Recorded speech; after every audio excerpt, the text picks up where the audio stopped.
Enzyme का मतलब ये इनसाइड ईस्ट, और सबसे पहला एंजाइम क्योंकि ईस्ट के अंदर से डिस्कवर किया गया था, सबसे पहला एंजाइम जो मिला था वो ईस्ट के अंदर से मिला था, इसलिए हम क्या कहते हैं, एंजाइम को एंजाइम कहते हैं। बात समझ में आ गई? अच्छा, अब एंजाइम की जरूरत क्या है? देखो, कोई भी रिएक्शन हो, नेचर में कोई भी रिएक्शन होता है, उस रिएक्शन को परफॉर्म करने के लिए हमें उसको कुछ एनर्जी प्रोवाइड करनी पड़ती है, ऐसे ही है ना, हमें उसको कुछ एनर्जी प्रोवाइड करनी पड़ती है in the form of heat, या किसी भी फॉर्म में उसको एनर्जी प्रोवाइड करनी पड़ती है। क्यों एनर्जी प्रोवाइड करनी पड़ती है? क्योंकि किसी भी रिएक्शन को स्टार्ट करने के लिए हमें कुछ अमाउंट में एनर्जी चाहिए होती है, जिसको हम कहते हैं एक्टिवेशन एनर्जी। क्या कहते हैं? Activation energy. सही है। तो लिविंग ऑर्गेनिज्म में नहीं, कहीं पे भी रिएक्शन स्टार्ट करने के लिए हमें क्या चाहिए होता है? कुछ अमाउंट ऑफ एनर्जी चाहिए होती है, जिसको हम कहते हैं एक्टिवेशन एनर्जी। अब हम बाहर जब रिएक्शन परफॉर्म कर रहे होते हैं, वहां हम दे देते हैं in the form of heat. सही है। मतलब अगर इन्वायरमेंट में कहीं कोई रिएक्शन परफॉर्म करना है हमें, तो हम उसको क्या प्रोवाइड कर देते हैं? हीट प्रोवाइड कर देते हैं, ताकि हीट से वो एक्टिवेशन एनर्जी ले ले। मगर ह्यूमन में हम हीट तो प्रोवाइड कर नहीं सकते। और यहाँ पे मैंने एक वर्ड लिखा है, सेंटेंस लिखा है, life is another name of chemical reactions. Life chemical reactions का दूसरा नाम है। सही है। कैसे लाइफ केमिकल रिएक्शंस का दूसरा नाम है? मैंने बताया था ना कि हमारा हार्ट पंप कर रहा है और पूरे बॉडी को ब्लड जा रहा है। क्यों जा रहा है? क्योंकि हार्ट कॉन्ट्रैक्ट कर रहा है और रिलैक्स कर रहा है। हार्ट को कॉन्ट्रैक्ट करने के लिए एनर्जी चाहिए in the form of ATP, और एटीपी किससे बन रही है? रिएक्शन से बन रही है। अगर वो रिएक्शन ना हो तो इंसान की क्या हो जाए? डेथ हो जाए। सही, इंसान की डेथ हो जाएगी, हार्ट पंप करना छोड़ देगा, ब्रेन अपना फंक्शन परफॉर्म करना छोड़ देगा। सही है। और इंसान की क्या हो जाएगी? डेथ हो जाएगी। इस तरह सांस रुकने से बंदा मर जाता है, ऑक्सीजन नहीं मिलने से। ऐसे ही होता है ना, बंदा मर जाता है। क्यों मर जाता है? क्योंकि देखो, जब हम सांस लेते हैं हमारे एल्विलाई में आता है ऑक्सीजन, और हमारे ब्लड में मौजूद होता है हीमोग्लोबिन। ये हीमोग्लोबिन और ऑक्सीजन रिएक्ट करके बनाता है ऑक्सी हीमोग्लोबिन। सही है। अगर ये रिएक्शन किसी भी वजह से रुक जाए, अगर ऑक्सीजन नहीं होगा तब भी ये रिएक्शन रुक जाएगा, ऐसी है ना। तो ऑक्सीजन, अगर ऑक्सीजन हो तब भी ये, अगर ये रिएक्शन रुक जाए तो हमारी क्या हो जाएगी? डेथ हो जाएगी। सही है। इस तरह लाइफ पूरी की पूरी है, तो मैंने 2 एग्जांपल दिए हैं, ऐसी सैकड़ों एग्जांपल है। तो लाइफ की पूरी किसके ऊपर डिपेंड कर रही है? केमिकल रिएक्शंस के ऊपर डिपेंड कर रही है। इसीलिए मैंने यहाँ पे एक लाइन लिखी है, life is another name of chemical reaction. और केमिकल रिएक्शंस को इनिशिएट करने के लिए हमें एक्टिवेशन एनर्जी चाहिए होती है, जो हम लिविंग ऑर्गेनिज्म को दे नहीं सकते। एक्टिवेशन एनर्जी ऐसे ही है ना, नहीं प्रोवाइड कर सकते। तो अब एक ही रास्ता बच गया है कि हमें एक्टिवेशन एनर्जी को रिड्यूस करना होगा, एक्टिवेशन एनर्जी को क्या करना होगा? कम करना होगा। ऐसे ही है। अब बाहर कोई भी रिएक्शन परफॉर्म हो रहा होता है, उसमें एक्टिवेशन एनर्जी को कम करने के लिए हम यूज करते हैं कैटलिस्ट। क्या यूज करते हैं? कैटलिस्ट यूज करते हैं। सही है। कैटलिस्ट यूज करते हैं, वो एक्टिवेशन एनर्जी को कम कर देते हैं और रिएक्शन को फास्ट कर देते हैं, स्पीड अप कर देते हैं। तो लिविंग ऑर्गेनिज्म में भी हम क्या यूज करते हैं? लिविंग ऑर्गेनिज्म में हम यूज करते हैं बायोकैटलिस्ट। सही है। We have biocatalyst known as enzyme. तो एंजाइम क्या है? बायोकैटलिस्ट है। एक ऐसे कैटलिस्ट है जो कि लिविंग ऑर्गेनिज्म में प्रेजेंट होते हैं, जो लिविंग ऑर्गेनिज्म में रिएक्शंस की एक्टिवेशन एनर्जी को कम कर देते हैं और रिएक्शन को स्पीड अप कर देते हैं। सही है। स्पीड अप कर देते हैं केमिकल रिएक्शन को। किस तरह स्पीड अप करते हैं? By decreasing the activation energy, bye lowering the activation energy. Activation energy को कम करके क्या कर देते हैं? रिएक्शन को स्पीड अप कर देते हैं। जैसे ये रिएक्शन है ना, ये रिएक्शन भी हो रहे in the presence of particular enzyme. कोई भी रिएक्शन हमारी बॉडी में बगैर एंजाइम के परफॉर्म नहीं हो सकता। कोई भी रिएक्शन परफॉर्म नहीं हो सकता बगैर एंजाइम के। तो अगर यहाँ पे ऑक्सीजन ना हो, बंदे का सांस रुक जाए, तो ये बंदा अगर अपना सांस रुक जाए तब भी मर जाएगा। क्यों? क्योंकि ऑक्सीजन नहीं मिलेगा। और अगर ये एंजाइम यहाँ पे एब्सेंट हो गया जो इस रिएक्शन को करवा रहे हैं, तब भी क्या हो जाएगा? इंसान की डेथ हो जाएगी। तो एंजाइम कितना इंपॉर्टेंट है। अगर एंजाइम अपना फंक्शन परफॉर्म करना छोड़ दे तो हमारी क्या हो जाएगी? डेथ हो जाएगी। सही है। तो एंजाइम क्या करते हैं? हमारी बॉडी का सारा केमिकल रिएक्शन कौन परफॉर्म कर रहा होता है? एंजाइम परफॉर्म कर रहा होता है। समझ में आ गई बात? और कैसे परफॉर्म कर रहा होता है? एक्टिवेशन एनर्जी को लो कर देता है। एक्टिवेशन एनर्जी को क्या कर देते हैं? लो कर देता है, जिसकी वजह से रिएक्शन क्या हो जाते हैं? स्पीड अप हो जाते हैं। समझ में आ गई बात? अब एंजाइम डिस्कवर किसने किया था? फ्रेडरिक विल्हम कोनी ने। फ्रेडरिक विल्हम कोनी, इन्होंने सबसे पहले एंजाइम को डिस्कवर किया था। कहां से डिस्कवर किया था? From east. कहां से डिस्कवर किया था? From east. ईस्ट से डिस्कवर किया था। जब इसका नाम रख दिया एंजाइम, ऐसी चीज जो मुझे ईस्ट से मिली है, इनसाइड द ईस्ट मिली है। और कब डिस्कवर किया था? 1878 में। सही है। अच्छा, अब जब एंजाइम्स डिस्कवर होना स्टार्ट हुए जब स्टार्टिंग में एंजाइम्स डिस्कवर होना स्टार्ट हुए तो ये समझा जाता था कि तमाम एंजाइम्स प्रोटीन इन नेचर है, सही है। अभी भी तमाम एंजाइम्स प्रोटीन इन नेचर है सिवाय एक एंजाइम के, सही है। मगर पहले ऐसा समझा जाता था कि प्रोटीन के अलावा कोई एंजाइम बना ही नहीं सकता, सही है। तो पहले से when enzymes was discovered it was assumed that all the enzymes are protein in nature. जब एंजाइम को डिस्कवर किया गया तो ये समझा जाता है कि तमाम एंजाइम्स क्या है, प्रोटीन इन नेचर है। But later Thomas Cech and Sidney Altman discovered that there are some enzymes which are RNA in nature and those enzymes are known as ribozymes। तो दो scientist Thomas Cech and Sidney Altman, इन दोनों ने क्या किया, इन दोनों ने एक ऐसा एंजाइम डिस्कवर कर लिया जो प्रोटीन इन नेचर नहीं था बल्कि किस नेचर का था, आरएनए इन नेचर था, सही है। Ribo nucleic acid in nature था। समझ में आ गई बात। वो एंजाइम पता है कौन सा था, अच्छा उस एंजाइम को हम कहते हैं राइबोजाइम। ऐसा एंजाइम जो कि प्रोटीन इन नेचर नहीं हो बल्कि आरएनए इन नेचर हो, उस एंजाइम को हम क्या कहते हैं, राइबोजाइम कहते हैं। एंजाइम की कैरेक्टरिस्टिक्स, एंजाइम की क्या खासियत है। सबसे पहले enzymes are produced in cytoplasm.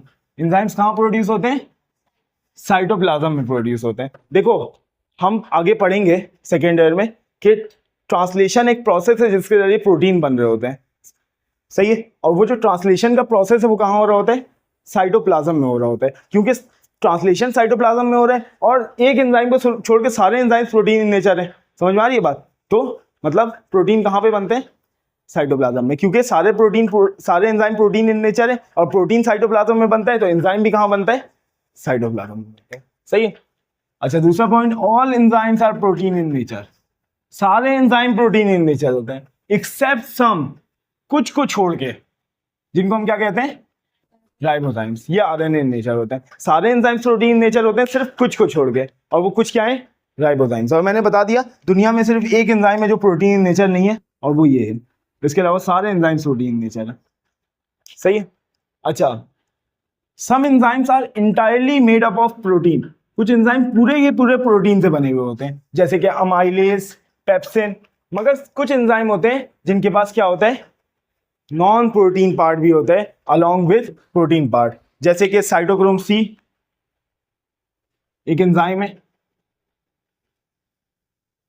Cytochrome C, ठीक, जैसे कि साइटोक्रोम सी, जैसे कि एसिटाइल कोएंजाइम ए या एसिटाइल कोए, ये सब क्या है।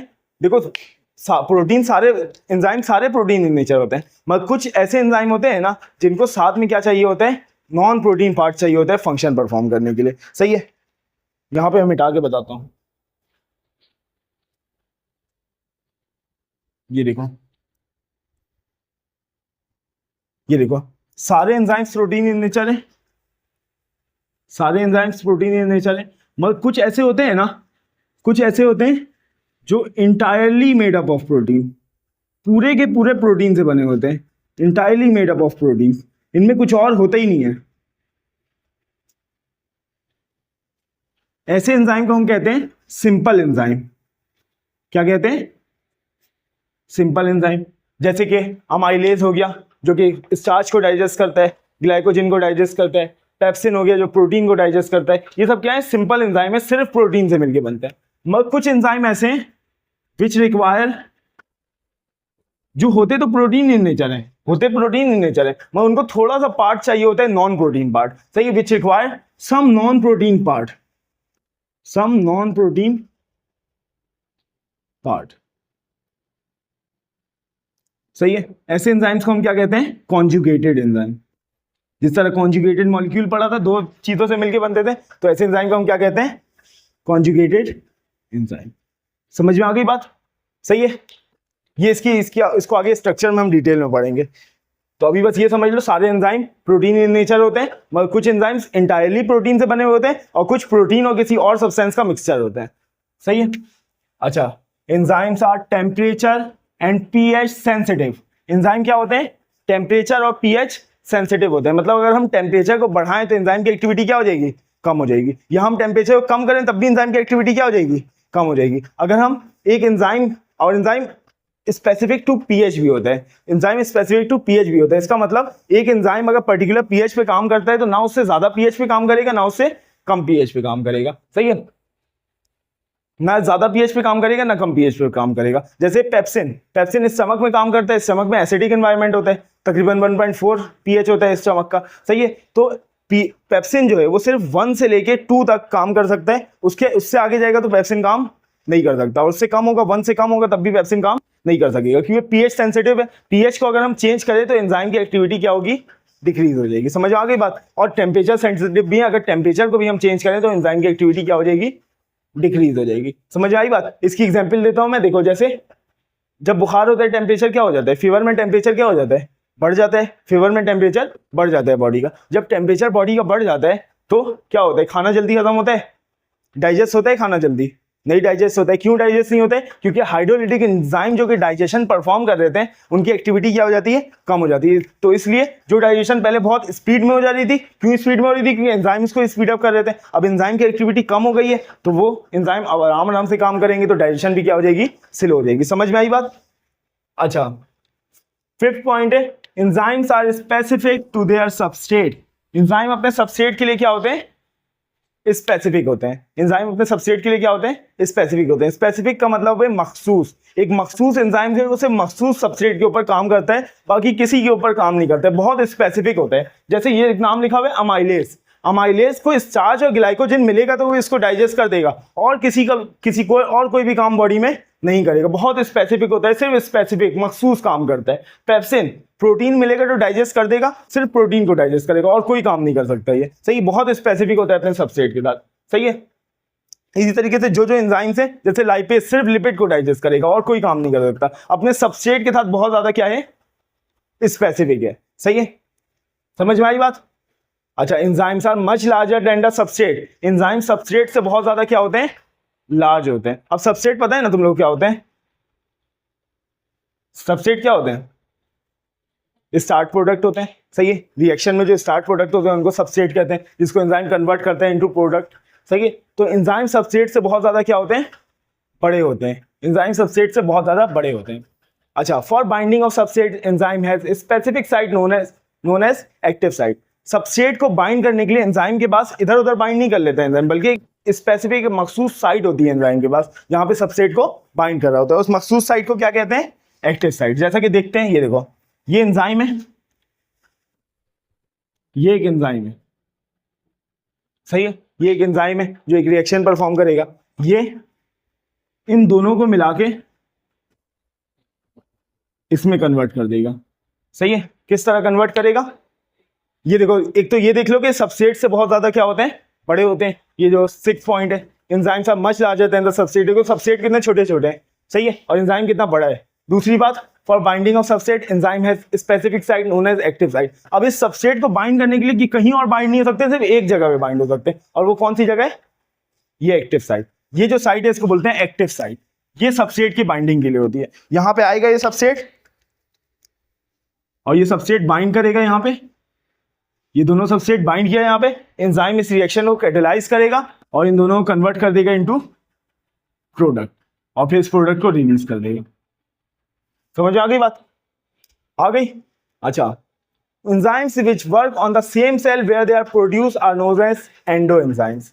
सही है, और enzyme which work on some other cells are known as exo enzyme. अब दो तरह के एंजाइम्स होते हैं, एक वो जो जिस सेल में बने उसी सेल में फंक्शन परफॉर्म करने लगे, जिस सेल में बने उसी सेल में फंक्शन परफॉर्म करने लगे, और एक वो एंजाइम से जो जिस सेल में बने उस सेल में फंक्शन नहीं परफॉर्म करने लगे, बल्कि किसी और सेल में या कहीं और जाके फंक्शन परफॉर्म करने लगे। उसको हम क्या कहते हैं, एक्सो एंजाइम। ऐसे एंजाइम जो जहां पे बने वहां पे फंक्शन परफॉर्म नहीं करें, बल्कि कहीं और जाके फंक्शन परफॉर्म करें, उनको कहते हैं एक्सो एंजाइम। और ऐसे एंजाइम जो जहां बने वहीं फंक्शन परफॉर्म करने लगे, उनको क्या बोलते हैं, एंडो एंजाइम। इसकी एग्जाम्पल देता हूं, पहले एक्सो एंजाइम की देखो। जैसे पैनक्रियाटिक जूस सुने, पैनक्रियाटिक जूस पैनक्रियाज से निकलता है और डोडिनम में आता है, ऐसे ही है ना, स्मॉल इंटेस्टाइन में आता है, और उसमें कुछ एंजाइम्स होते हैं, है ना। पैनक्रियाटिक जूस में क्या होते हैं, एंजाइम्स होते हैं। सही, ये दोनों भी एंजाइम, ये अमाइलेज भी होता है उसमें पैनक्रियाटिक जूस में।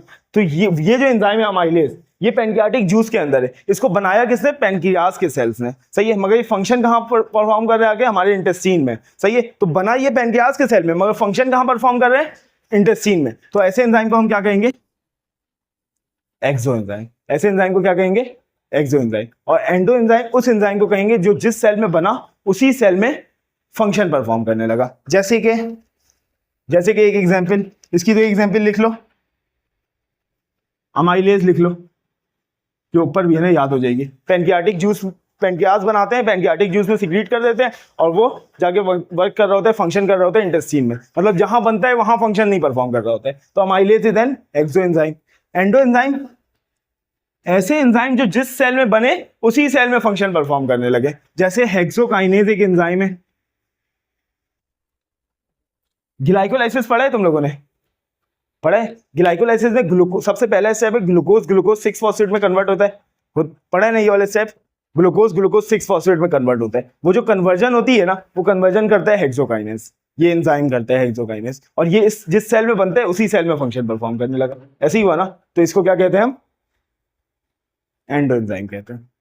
सही है, एंडो एंजाइम एक्सो एंजाइम समझ में आ गया। अब आगे बढ़ते हैं। Enzyme remain unchange during and after the reaction. Reaction के दौरान और रिएक्शन के बाद एंजाइम की फिजिकल और केमिकल प्रॉपर्टी में कोई भी फर्क नहीं आता। केमिकली और फिजिकली दोनों में एंजाइम क्या रहते हैं? रिएक्शन से पहले और रिएक्शन के बाद क्या रहते हैं?